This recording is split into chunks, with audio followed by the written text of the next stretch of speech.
Good morning, and thank you for coming today to our New England Federation of Humane Societies webinar. My name is Crystal Arnott. I am a board member with the New England Federation of Humane Societies, and I am also the executive director at Lowell Humane Society. Thank you so much for coming today for our webinar with Jessica Dolce, Help for the Helpers, an intro to compassion, resilience, and animal welfare. I'm going to do just a few quick housekeeping items, and then we will get right into it. So thank you all for being here today. I want to give us an update about upcoming webinars, as well as some other a really exciting thing, our conference coming up next month. I'm sorry if you can hear my office mate lapping water in the background. She's decided now is a good time for a good long drink. Um, but I hope we'll see a lot of you at our conference next month, March 24th through the 26th at the Boston Marriott in Burlington. We're really excited about our sessions this year. We've got a lot going on, and we hope that we'll see a lot of you there. And then in April, we'll be hosting Rabbit, the Basics with Marlene Wilhelm from House Rabbit Connection. So I hope that we'll see lots of you there as well. Want to remind everyone that you can get your New England Fed gear at the conference, or you can get yours ahead of time and rep at the conference at our Etsy store. We have some really great items. We also have some new designs this year. And I will say, as I do, I think every webinar, that pink sweatshirt is the softest thing I've ever had on my body. So I'm wearing it right now, as a matter of fact, and it's so comfortable. I think you can get it in any color, but it is the comfiest sweatshirt ever. So if you're looking for a new hoodie, go grab one now. Sorry, Crystal, will you open the chat to everyone? I think I just sent Oh everything yeah, to only us. Thank you. I will update that right now if I can figure it out myself. It does look like it's open to everyone. Can anyone just type a message into the chat there to make sure that everyone can see it? Are our attendees able to hear us? Hmm. Attendees, could someone post something in the chat and let me know if you can hear us okay? Okay, perfect. Well, Well, no, well, that's Jess can hear Jessica. us. Yeah, no, I only have hosts and panelists currently as an option. That is strange. It is listed for everyone to have access to it.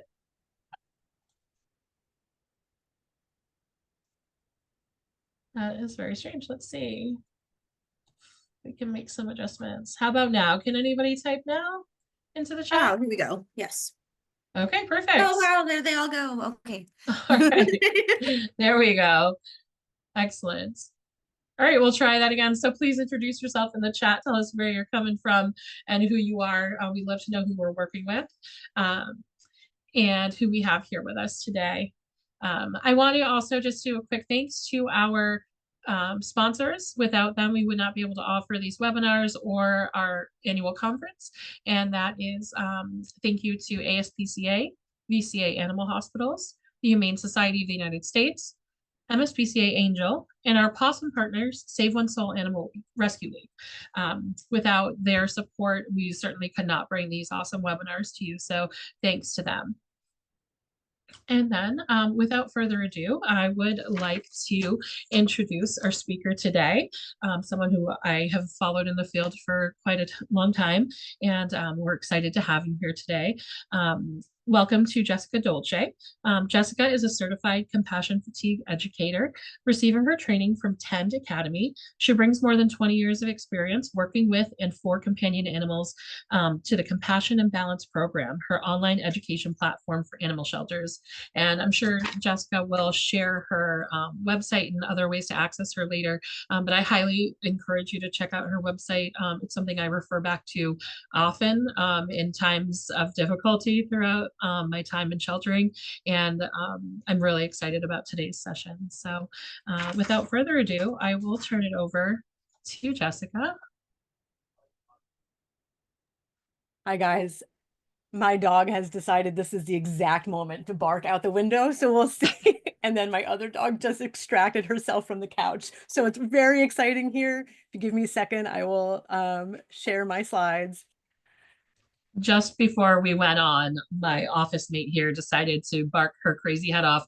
And I think she really sleeps 23 hours a day and just chose this moment to lose her mind out the window. So Exactly I what feel you. happened. They've been asleep for hours, and the second you said, "Hi," turn it over to Jessica, everybody erupted. So, you know how it goes. This is the nice part about working with animal people. You all get it. Hopefully, it'll quiet down. So, I'm really thrilled to be here with all of you. We've already talked a little bit about what this webinar is today. So let me just give you an overview of what we'll cover in the next 45 minutes or so. We're going to look at compassion resilience through the lens of 6 questions that we can be asking ourselves and each other, and then 6 simple strategies that will help to build or rebuild or support our overall resilience. We'll spend a little time in the beginning getting clearer about some of the occupational stressors that you might be experiencing or your staff may be exposed to, and then we'll move over to really just some simple but evidence-based practices that can help support you, your coworkers, your staff. And so let's just jump into it. I thought we could take care of ourselves for a moment. I know I need to reset because my dog flipping out at the window just jacked up my stress levels. So why don't we take a moment to try to let go of all of the other things that are happening, your massive to-do lists, and try to really be here together for this time. And so we're just gonna, and this is optional, but if you'd like to give it a try, all we're going to do is inhale through our nose while we squeeze our fists, and then we're gonna exhale through our mouth while we open up and relax our hands. And we're gonna do that 5 times. Are you ready, Turtle? You gonna get back on the couch? Okay. So everybody, why don't we take a nice big inhalation through our nose and squeeze our fists, and then exhale and let our hands go soft. Inhale and squeeze. Exhale, relax your hands. Inhale and squeeze. Exhale, let them go soft. Inhale, squeeze. Exhale, open and release. Maybe one more round. Inhale, squeeze, and exhale, release. We'll talk about in a little bit why that might be a helpful thing to just tuck in our pocket. But hopefully you're able to shake off a little stress and be here with us today.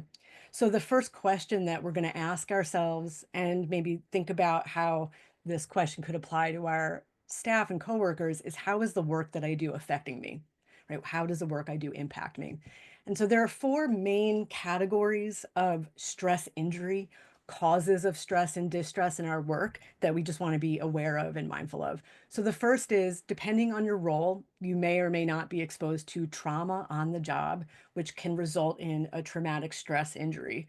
And the trauma that you're exposed to could be direct, meaning the traumatic event is happening directly to you. You are in harm's way. Or you could be exposed to indirect exposure to trauma, secondary traumatic stress. And this means that you're not in harm's way, but you're bearing witness to animals and people, stories, content, media, where animals or people are experiencing a direct trauma.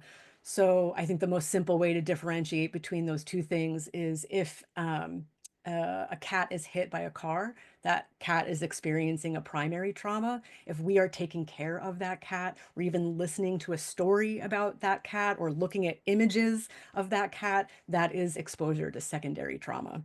The other thing that we might be exposed to in our work is loss. So we might experience grief injuries, and those are a result of losses, but also anticipated losses of, and it really could be anything: family, friends, coworkers, obviously the animals, places, ecosystems, but also parts of ourselves. Over time, we may find that we lose our optimism or our well-being, our sense of safety in the world. We also may be working with a lot of others who are experiencing losses, whether that's our coworkers or members of the public. If you're doing community outreach or intake, or performing euthanasia for the public, we may be exposed to grief and loss that way. We can also experience inner conflict, which can result in a moral injury. And this is when we behave in ways that violate our morals or ethics, or we're witnessing something that violates our morals. So maybe something that the organization is doing. And this is usually due to some sort of constraint on our resources, or due to a policy or law or ordinance that is preventing us or the organization from doing what we believe is the right thing to do. This can also show up if after we've done something, we're really second guessing what we could have done differently or what our team could have done differently to prevent a negative outcome that we're experiencing. And then the last one is good old wear and tear, which is a fatigue injury. And this is something we can all experience no matter what our role is. But this is coming from the accumulation of stress over time without the ability to recover from that stress. So it's not just stress, it's stress without sufficient time to recover from it. So, the causes of wear and tear stress are the obvious things. It's long hours, it's being understaffed and under-resourced, and all the turnover we're experiencing. That sort of stuff can really contribute to a fatigue injury. So I just want to break down that last category a little bit further, because there's two main types of fatigue we want to be aware of in our work. But before I do that, I would just be curious if, and you don't have to share if you don't want to, but if you'd like to share in the chat, can you identify what you or your team is experiencing, recently? And it may be changing based on the events that are happening in your community or within your organization. But is it clear to you, or are you getting a sense of the types of factors that might be contributing to your overall stress? And again, you don't have to put it in the chat, but I'd be curious if it's clearer for you where that stress or distress is coming from. We have a habit of just kind of saying, I'm stressed or I'm burned out. And actually, it might be a lot more specific than that. And depending on what your role is within the organization, it could be very different what you're exposed to. For example, like if you're in programs, you might be experiencing really high levels of wear and tear stress, but maybe less exposure to trauma or loss than some of your frontline workers are experiencing. Yeah. And it's obviously, it could be all of them. And then to complicate things further, we could experience all of these in our personal life too. And that's absolutely going to affect our stress levels at work as well. But this just kind of gives us a little clearer sense of what am I experiencing? What's really maybe the clear front runner for me right now, because it tends to change and fluctuate, based on what we're doing and what we're exposed to week or month to month. And so let's break down fatigue a little bit further. Two types of fatigue that we want to be mindful of are compassion fatigue, which is more accurately empathy fatigue. And the industry is moving towards renaming this empathic strain or empathic distress. So you'll hear that switch, but it is a fatigue. And so this is the way I like to define it. It's the profound physical, mental, emotional, and spiritual depletion, a really profound depletion that arises due to the demands of working in an intense caregiving environment in which the helpers feel, that's the empathy part, feel the pain, stress, and emotions of those around them, animals and human. And over time, that can cause a decline in our energy and our ability to feel empathy and behave in an empathic way towards others and ourselves. And so it's really in the name. It's the fatigue of our empathy. We're giving so much. We don't get this because we're bad at our jobs. We get it because we care deeply. And over time, if we're not able to restore ourselves or replenish ourselves, then we're running on empty all of the time. And that starts to erode the very qualities that may have brought you to the work in the first place, like your empathy, your connection with others, your hopefulness that you could make a difference. And in our field, I think the way this shows up first is that we absolutely lose our empathy for other humans. Like that tends to be the very first flavor of empathy that we lose, our connection to. So this is when we get into that like people suck mentality. So we don't have empathy for the public anymore. We lose empathy for our coworkers, our staff, maybe even our friends and family at home, ourselves. And then some of us also experience a loss of empathy for animals. And that doesn't mean we're not working to make things better for them, but we might feel really numb and checked out and disconnected and just not really able to connect anymore. And so this is one type of fatigue that we might be experiencing that is related to our empathic engagement with the animals and people that we're caring for. The other thing that we could experience is burnout, and it's different. Burnout is stemming from our interactions with working conditions that are essentially getting in the way of us doing our jobs well. And so those working conditions, according to Gallup, are broken down into about 5 main areas. The first is unfair treatment at work, unmanageable workload, lack of role clarity, lack of communication or support from our manager, and lastly, is unreasonable time pressure.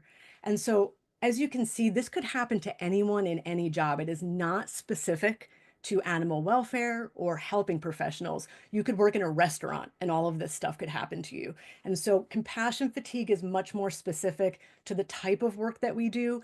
Burnout is possible if the working conditions are ripe for it. And the way that this tends to show up again is not just from stress. Stress in and of itself is fine.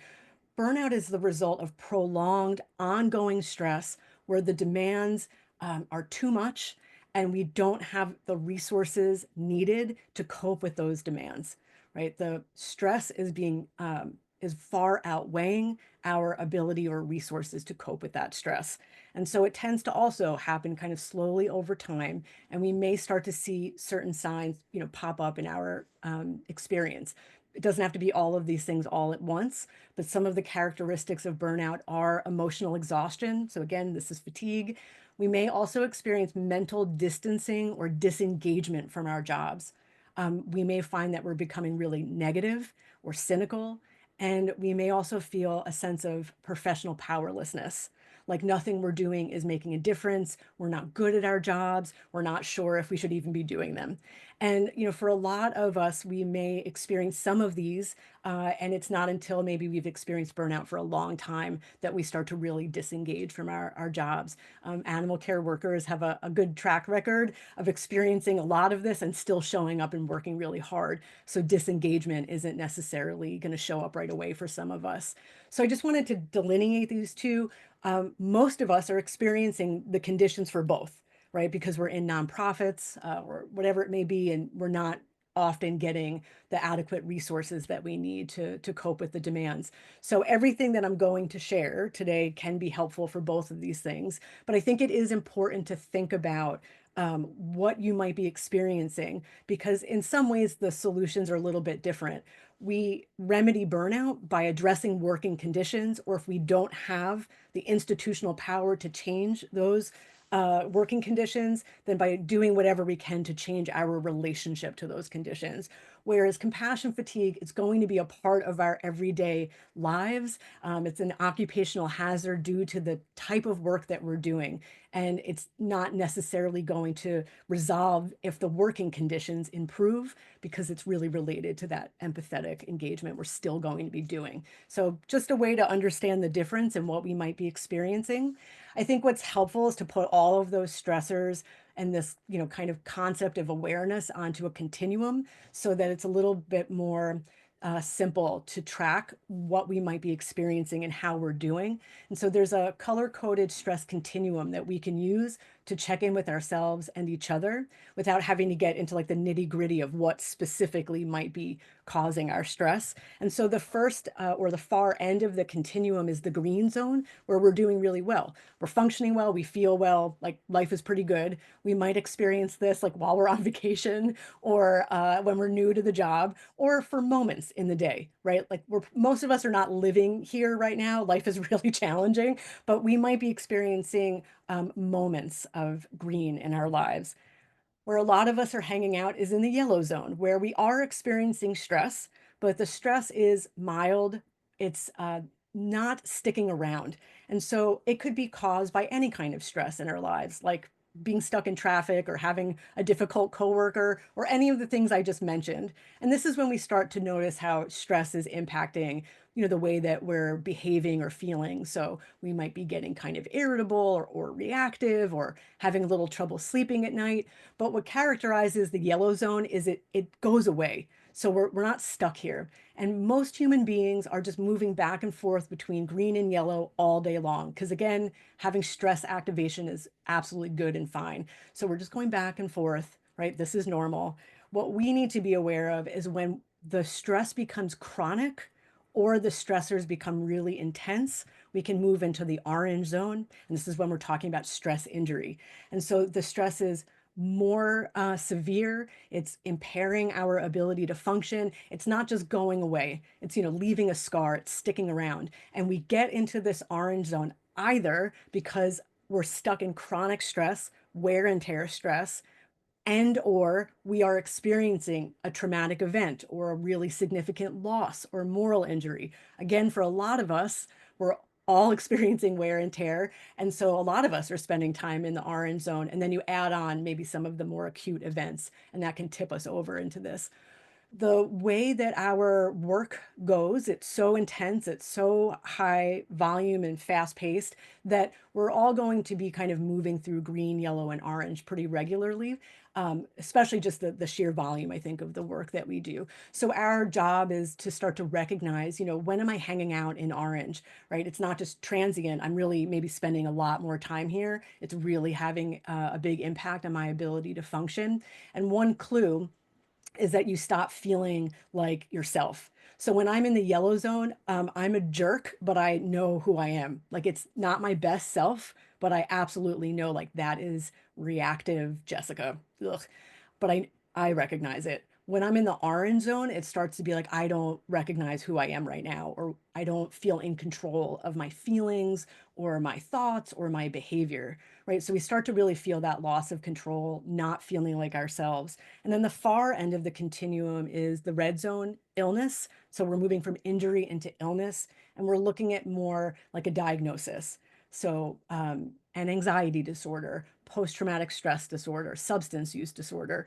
So it's not just transient, right? It's not an injury, so to speak, in like a first aid model. It's illness. And this is when we might need our doctor to get involved, a therapist or counselor. We might need a professional to help us out. And a lot of us have, including me, have been in the red zone, and it doesn't mean we can't get out of it.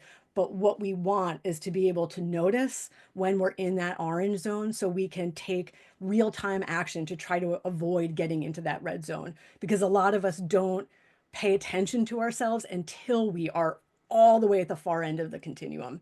And then it's just things are more serious, and it's going to take more resources and time to help us move out of that.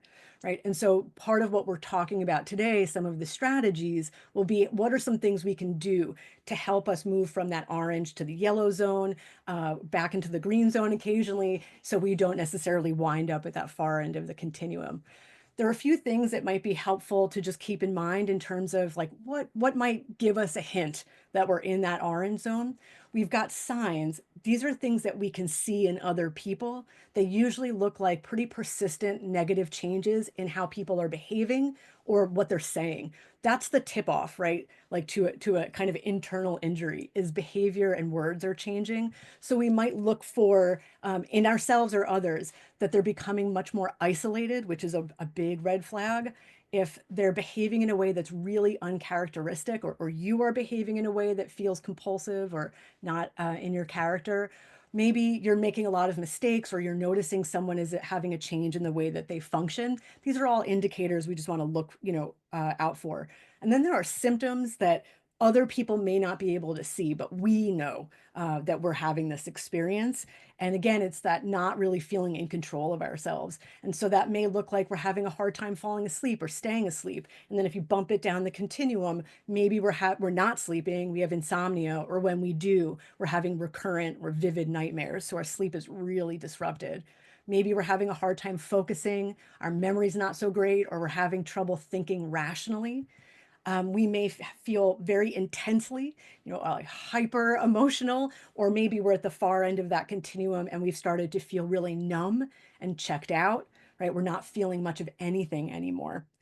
We may not be engaging in things that we like to do. A lot of us had lives before we got into animal welfare, and then we just kind of forgot that we have other interests and hobbies.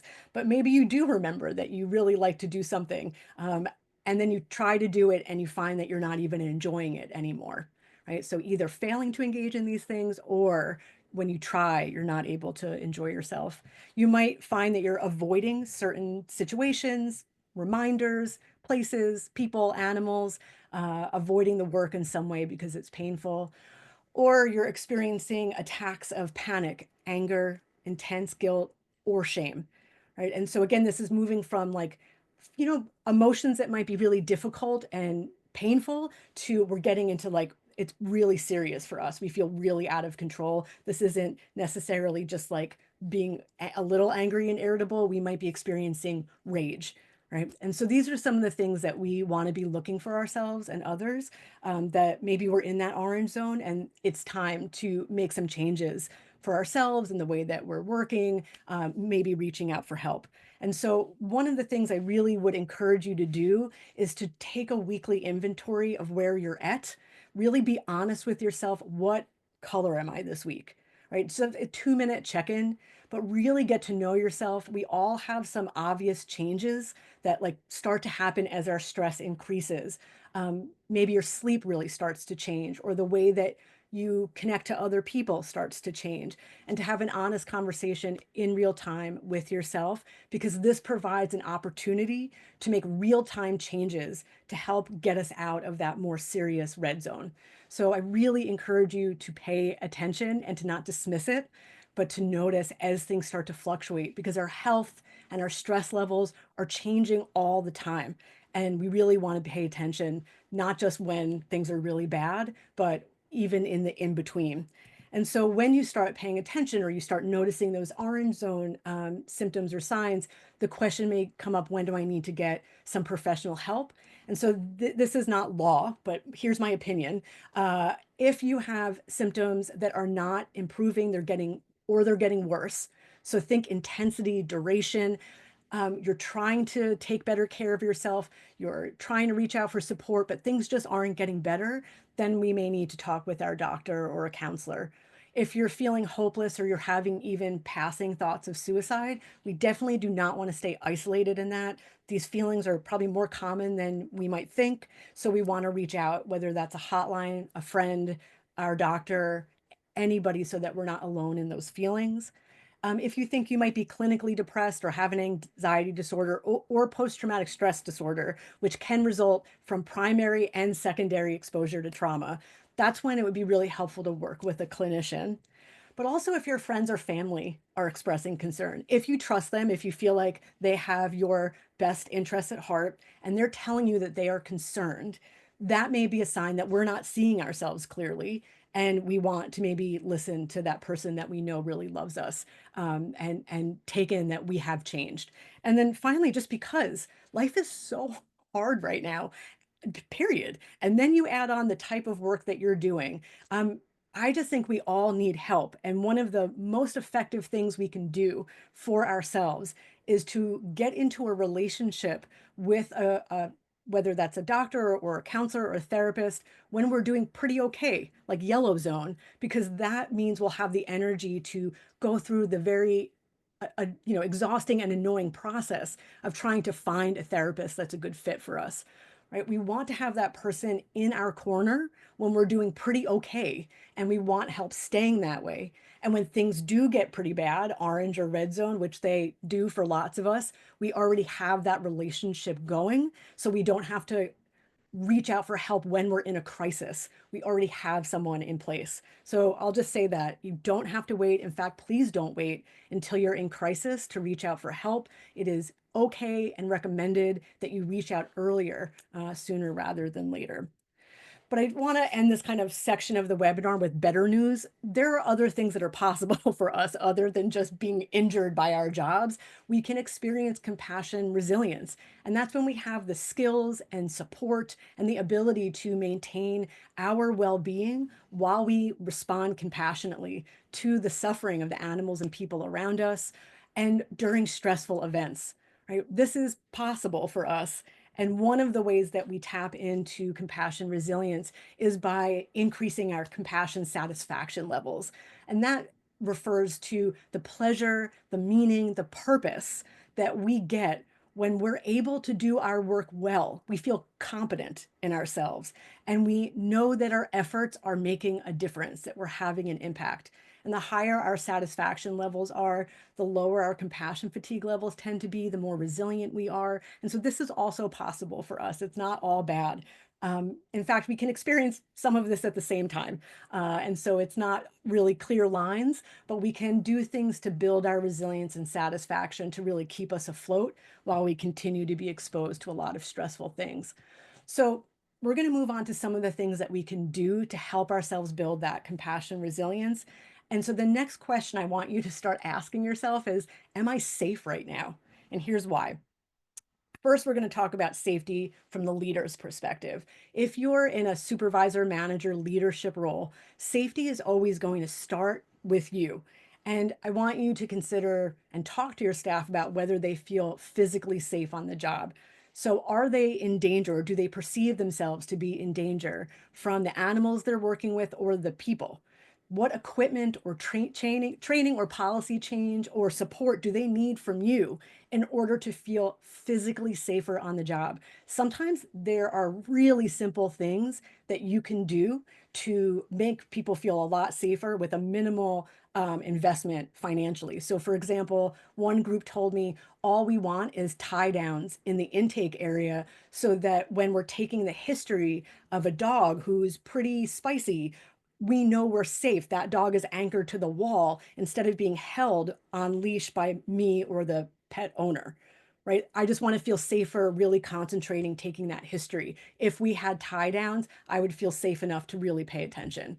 That's not a huge investment, and it will go really far in making your staff feel safer.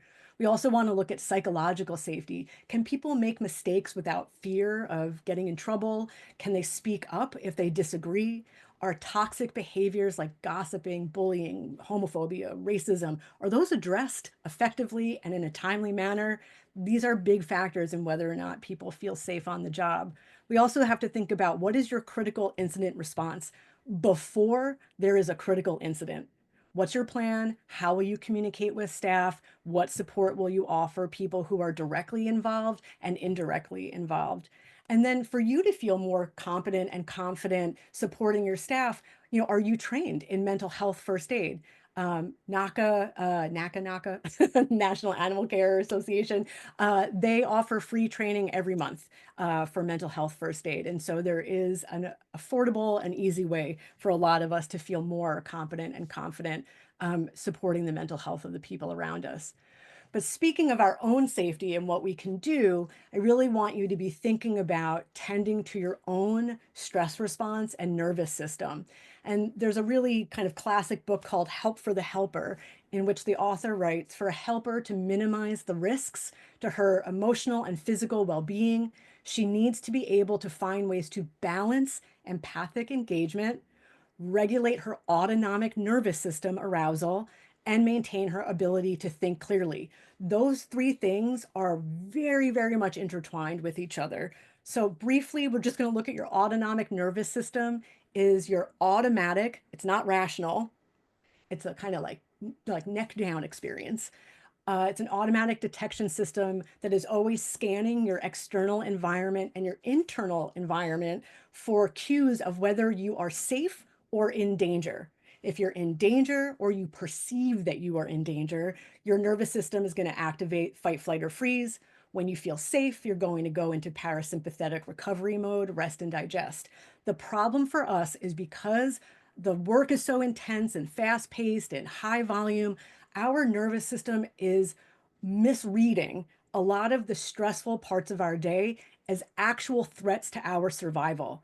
And that means we are consistently, through a lot of false alarms, being pushed into fight, flight, or freeze many, many times, like maybe dozens, if not 100 times a day. And that keeps us stuck in that yellow zone, which puts us at risk for getting into that orange zone. So, what do we do about it? One of the most effective and simple things we can do is to self-regulate our nervous system all day long. I mean, dozens of times a day through very quick micro breaks. So the next time that you notice you're stressed, there's a surly customer, there's, all the barking dogs, you're looking at your to-do list, whatever it is that you feel yourself getting stressed, I want you to just ask yourself, am I in real danger right now? Overwhelmingly, the answer to that will probably be no. If you actually are in danger, that's a different webinar. But for most of us, our nervous system is perceiving a threat to our safety when we are actually completely safe. We might be stressed or frustrated or upset, but we are not at risk of dying. And so we want to tell ourselves, I am safe in this moment. And if we're really stressed, just saying that is probably not going to work because we're not really able to engage our rational brain. And so we're going to have to do things that actually calm our animal body down. Think of your body as a prey animal. We have to communicate to this prey animal, you're good. There's no lion or bear behind you. You're all right.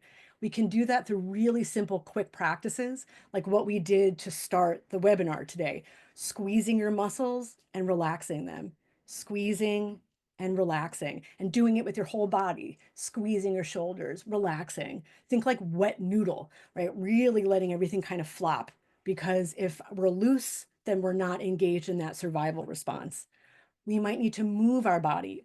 Almost all of the animals around us are telling us this is the way to go. We need to shake it off. So we might jump up and down a few times or walk around the building if we have 5 minutes, or we might just vigorously shake out our arms. I always think of it as Muppet arms, Kermit. Really vigorously shake out our arms to move some of that adrenaline out of our bodies and reset, right? Just like the animals do. Sometimes it can be helpful to orient to our environment using our senses to tell our animal body, that prey animal within us, we're good. So for me, I just like to look around and label 30 or 40 things I can see all around, including behind me, because that really sends a clear message to my body, my nervous system, that even if I'm upset right now, I am safe. There's nothing dangerous in this room right now. And for most of us, the most effective, direct way to help our nervous system get back into that rest and digest, parasympathetic recovery is by using our breath. I can't control my heart rate really, but I can control my breath. And so we're going to do a really simple breathing exercise right now called box breathing. The police and military sometimes call this tactical breathing because it can really help us to focus. But this is also another way to really pump the brakes on that out of control stress response that we've got going on. So again, you don't have to do this, but you are invited to give it a try. We're going to breathe in through our nose for 4, hold it for 4, exhale for 4 through our mouth, stay empty, and then we'll repeat it a couple of times.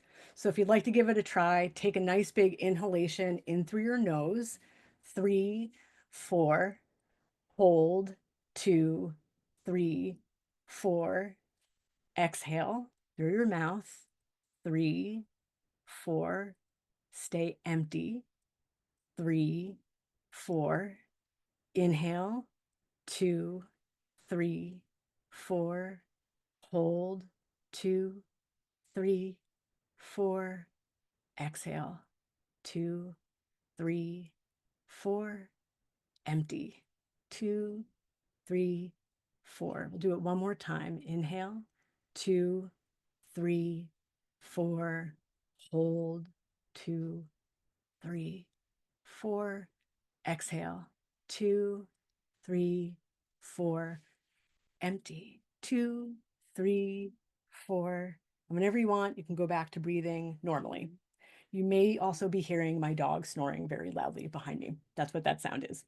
So the second strategy that I want to offer you is to think about what helps you to quickly feel calmer. And if you know what helps you, I'd love for you to put it in the chat. We can give each other some ideas. What's a simple thing? Do you have a breathing practice?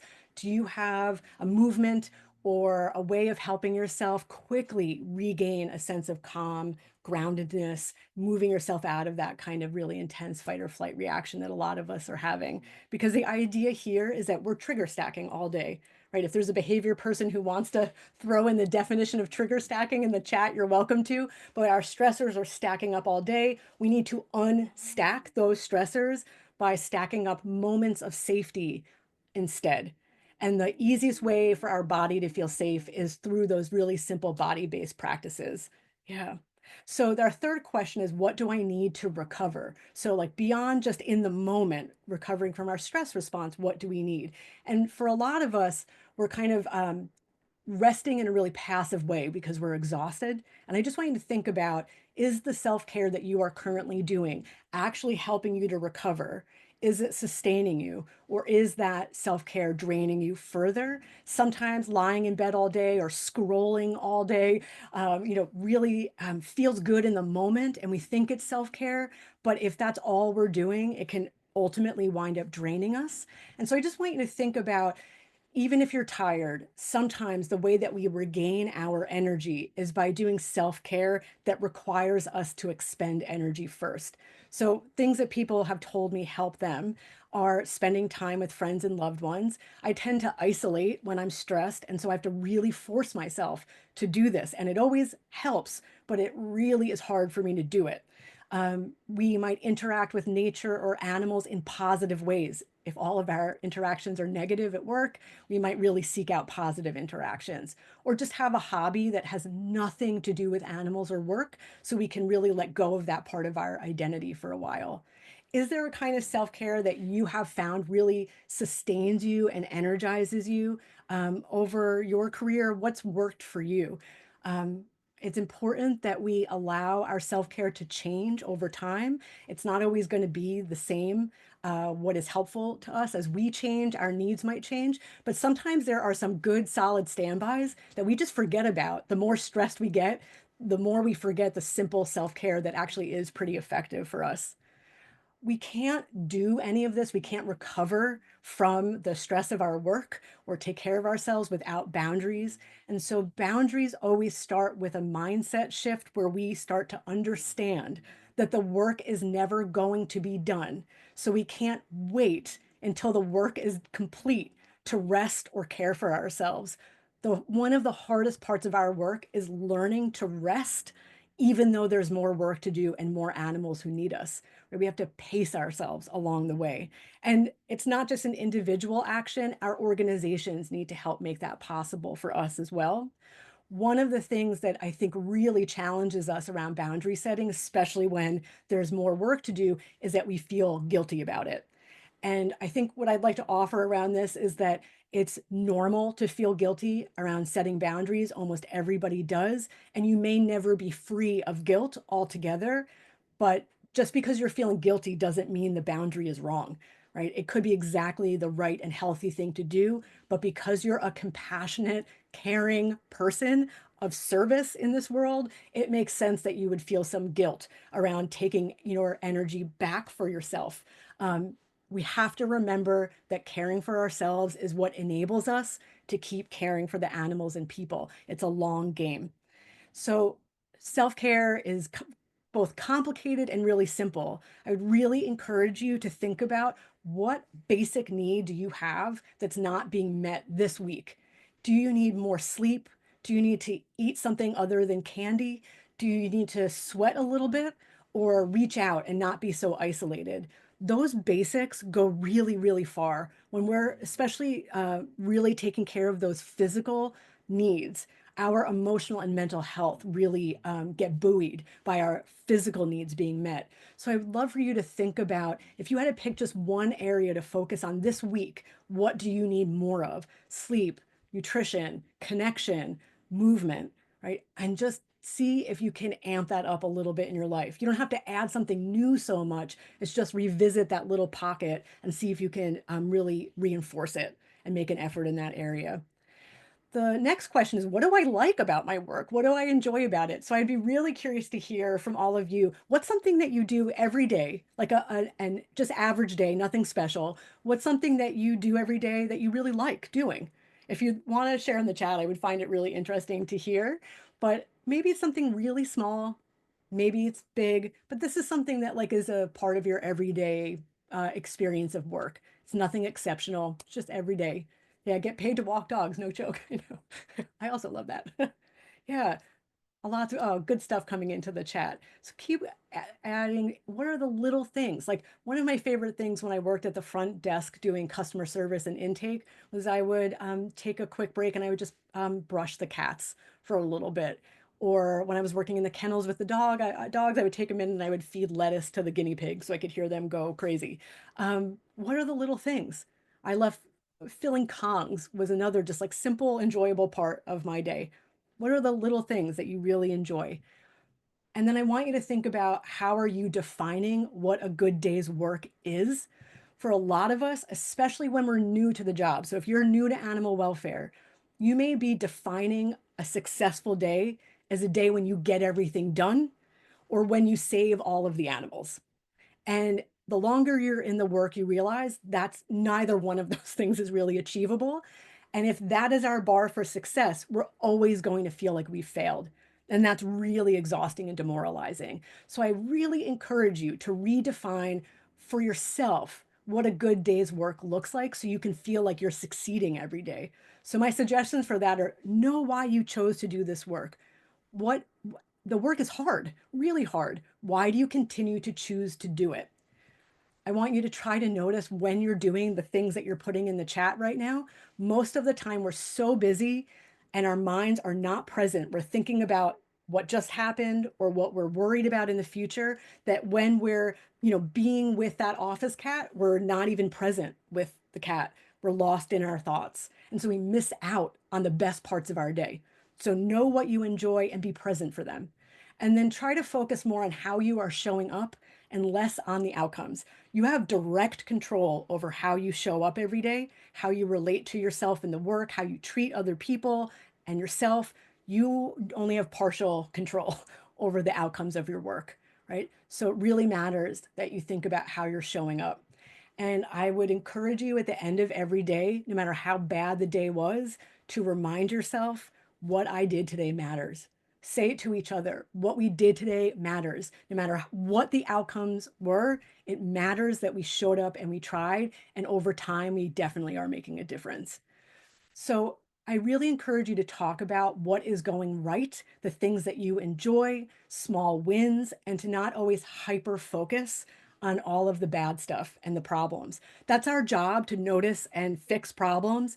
But if we want to sustain our ability to keep showing up, to do those hard things, we have to fill up our tank a little bit by taking moments individually and collectively to reflect on, talk about, and share what's going right, right? Share the wins. Wins can include learning, partial wins. It doesn't have to be anything big, but this is something that we need to be doing on a regular basis. So start your meetings this way.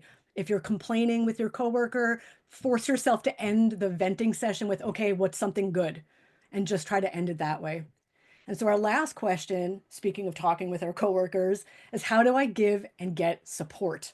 So I cannot stress this enough. Your relationships with each other matter so much. Social support at work is the most significant factor associated with higher scores of compassion satisfaction, which feeds into our resilience and well-being. And generally for human beings, supportive connections prevent stress, help us cope with stress in the moment, and help us afterwards to recover from stress and trauma. So some of the best self-care is not individual stuff, it's collective. It's our relationships with each other. So I really encourage you to think about how you can build a little bubble or microculture of support or care within your organization. This work is hard. It's always going to be hard and painful. That's the nature of the work. But our relationships with each other do not have to add to the pain, right? That is optional. And we can take away a lot of stress if we shift how we're relating to each other. So I just encourage you, as you're talking about and to your coworkers, to think about, what are you spreading into the environment? Is what you're about to say or what you said 100% true? Is it the kind thing to say? Even if it's true, was it necessary for you to say it or for you to say it right now? We really want to think out what we're spreading because we're picking it all up. We're so contagious. And then I can't stress this enough. The people who tell me that they're doing well in this work, even under stressful working conditions, tell me that the thing that makes the biggest difference is their team, is this microculture of care within the larger organization where they all have each other's backs, where they really encourage each other to take breaks, vacations, lunch, even though they're short-staffed, and they won't guilt each other about it. This is Bear has come to talk to us about this. And they really just have each other's back.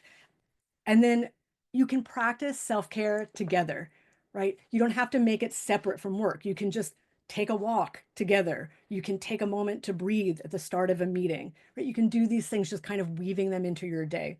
And so I'd love for you to think about, when do you feel supported by your coworkers or your management? If you want to share in the chat, I think we can get good ideas from each other. What are some of the things that your coworkers do that make you feel like, oh, they really have my back? Or I feel really supported on a hard day by my manager when they do what? What's helpful for you? Thank you for the time warning. And so, as you're putting that in the chat, and I hope you will, because I think we really need to hear from each other about what support looks like in our organizations, I just want to offer you the strategy of asking your coworkers how they like to receive support, because we're all different. So the way we are supported is going to vary from person to person. What works? So what works for them? Ask. You can share and spend a little time getting clear on what you need from them. You may not be able to control whether or not they give this to you or whatever, but this is at least a conversation that you can start to have. I'll end this just by saying that I've talked a lot about self-care, and self-care is critically important, but we also need our organizations to make changes and create healthier working environments. It's not either or, it's always both end. Individuals need to take responsibility for themselves, and organizations need to step up and make some healthy changes in the workplace. And when both of those things are happening, then we really have the opportunity for compassion, resilience. So just to recap what we went over today, I encourage you just to choose one thing, right? Little steps really matter when they're done consistently. They will add up to big change. So you might just concentrate on getting to know yourself better and recognizing changes in yourself in real time. Leaders, I would encourage you to think about safety first. You might want to focus on regulating your nervous system. You're trigger stacking all day. Let's stack some safety instead. We might have to set some hard boundaries to help us have the time that we need to recover from our stressful work. We might intentionally choose to focus or refocus our thoughts on the good. And maybe we commit to relating to each other with a lot of respect. You don't have to be friends with your coworkers, but we need to respect each other. And maybe that's where you want to focus. So if anyone is interested in learning more, compassionandbalance.com has lots of resources. I also have that online learning platform that animal shelters use for year-round on-demand learning around these subjects, because there's a lot to learn. And if you have questions, now's a great time. You can also email me privately at jessicadolce.com anytime. If you want a newsletter or to get some more free resources, that QR code is an easy way to grab that stuff. And so, oh, thanks, Jack. So, yeah. So, what made you smile today? That's great. Consistent check-ins. I love hearing this stuff. So let me know if there are any questions. I'm going to enjoy looking at the chat for a moment because I'm going to learn from you for a little bit. But if there are questions or anything has popped up that you'd like to ask me, I'm here for it. Thank you so much, Jessica. That was absolutely awesome and incredible. Really quick, just to answer Colleen, who just asked a question in the chat about sending out the slides after the presentation. This is being recorded, and if you registered, we will be sending it to you after the presentation has concluded. The only other question that I had right now was from Annalisa Burns, and I think you just repeated it actually. What about stress from worry? Where does that fit in? Annalisa had asked this pretty early on, so I'm glad that you expanded a little bit more. So Jessica, go ahead. I'm not 100% sure I get the question. Like, do you mean stress from worry about work? Is that specific to um, stress from worry? Where does it fit? I mean, I think it fits into being human is my answer. Like we all are worried a lot these days. And certainly our thoughts generate a stress response in our body. And so it's going to depend on what kind of thoughts you're having, how intrusive they are. If these are intrusive thoughts about upsetting things about work, and that's what's worrying you, that might be something connected to traumatic things that you've been exposed to, and that might be there might be a specific path you go down to deal with intrusive thoughts. If your worrying is more just kind of thinking about all the problems from the day, and kind of going over and over them in your mind, that's rumination. And that, again, is a really common experience that all humans have. And so there are strategies for reducing rumination. But I don't know that it fits in any. Worry is just a human experience, and the stress that comes from worry. So I'm not sure that it fits in anywhere in particular, other than all For sure. over, because it's hard to yeah, not worry about Sure. yeah, does that make sense? I feel like maybe, was there more to the question that I'm missing? No, that makes sense to me. Annalisa, did you want to expand? I know you can't really speak, but if you wanted to type a little bit more. Oh no, okay. She says got it. So it sounds like Okay, you answered her yeah, question. we're all Um, worried. yeah, We're all worried, we're all stressed out. that's for sure, Jessica. It fits in Um, literally everywhere. yeah. So currently that was actually the only question I have. If anybody does, we have a few more minutes. Okay, here we go. Cassidy wants to know, how do you best set boundaries with your team? Are you a coworker or are you a manager or supervisor? Like what's the power differential here? Good question. Coworker. Coworker. Yeah, so I think these are big questions that kind of can go in a lot of directions. Is there a specific thing that you wanted to set boundaries around? As you're thinking about that, I think the important part to consider is that boundaries are about what we have control over. Boundaries are not really about asking other people to change their behavior. It's changing how we respond to their behavior. So it kind of depends on whatever they're doing that you would like to set boundaries around. You need to set the boundary and uphold it when they push on it. That's what your job is. They can't uphold the boundary for you. It would be nice if they did, but that's generally not how it works. And so whatever the boundary is, you're going to have to figure out, if they do this, then I'm going to do that. And then you're going to have to really hold the line. And that can be the hardest part, is not setting the boundary, but upholding it. I always think about I don't know if anybody is like, if you're a dog trainer, but I think about extinction behaviors where you're trying to set a boundary with a dog and then they just start like barking at you nonstop to get you to do the thing that you used to do for them, feeding them from the table. And they just get louder and more insistent. Um, if we give in in that moment and we give in to our dog, then they're gonna be like, cool, then I just have to bark louder and I'll get what I want from you. And so we have to like really be super strong and not give in to our dogs. And then eventually that behavior is going to end. And so I think it's not that dissimilar with people. We're going to set the boundary. If it's a change in the way we normally relate to our coworkers, they're probably going to bark at us about it. And we have to hold it. That's our job, not theirs. We can't force anybody to respect our boundary, but we can decide how we're going to change our behavior based on what they're doing. It's complicated. Like boundaries could be literally an 8-hour course, or I've taught 8-week classes on boundaries, so it's complicated. There's some great books out there if you were interested in kind of doing a deeper dive, but start with what you have control over, and then decide how you're going to uphold it if they push back. Yeah, let me see. Is there anything else that's in there? Yeah. I'm not seeing anything else right now. We do have another minute or two if anybody does have a final question, but Jessica has also left her email up if anybody wanted to message her directly. So sorry. Oh, there we go. Okay. Let me see. Do you want me to answer Rachel's question? Oh, it just came up. Advice on how to get past guilt on setting boundaries. Yeah, go ahead. I'm sure we can fix this in 1 minute. So just to set realistic expectations. So we're definitely going to solve this in a minute. But here's the cliff notes. We need to learn to accept guilt and question it. We are going to experience guilt setting boundaries because we are caring, compassionate people engaged in a world that is unjust and there is real suffering. And so I think it is just part of the experience that we're going to have. We have to accept that we're going to feel this way and still do the healthy thing anyway for us. And we need to question our guilt, because our guilt is sometimes telling us, guilt is an emotion telling us that we have done something wrong. That's the function of guilt, to tell us we've done something wrong. And so we need to investigate that. Have we really done something wrong?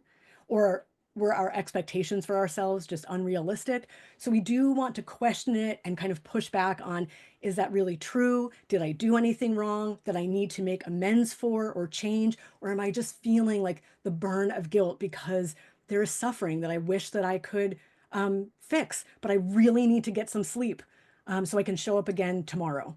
So it's the short version in 1 minute is accept it and question it. It's a both and. Does that pretty good for a minute. Again, like could be an hour and we would still just be scratching the surface. Just know that it's the number one question I get is how to deal with guilt. So we're all experiencing it. You're not abnormal. You're not doing anything wrong. We're going to live with it, but we're also going to push back on it a little bit. And 1 minute left. Sound Yeah. good? Well, thank you so much. I think Crystal probably has some closing remarks. Okay, I'll stop sharing my screen if that helps. Yeah. Thank you so much, Jessica. This was really fantastic.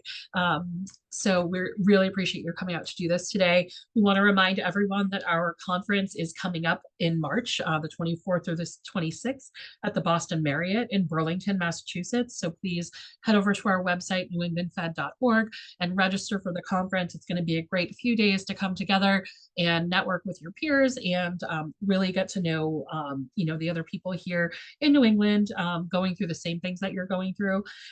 And I wanted to just put a shout out to say that we are always recruiting board members and advisory board members. So visit us at our merch table during the conference if you're interested in learning more.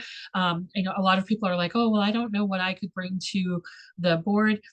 Bring you. That's what we're looking for. We're looking for your experience. We're looking for everything that you have to offer your organization can be brought to the board of the New England Fed. So we need people who are in marketing. We need people who are in website design. We need folks who are in animal welfare, dog training, everything, every piece of animal welfare we like to have represented. So come find out more, and you can learn more on our website as well.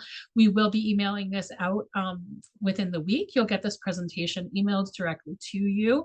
And if you have any questions, please feel free to reach out. And Jessica, thank you once again for being here today. Thanks, everybody. Take care. Bye, everybody.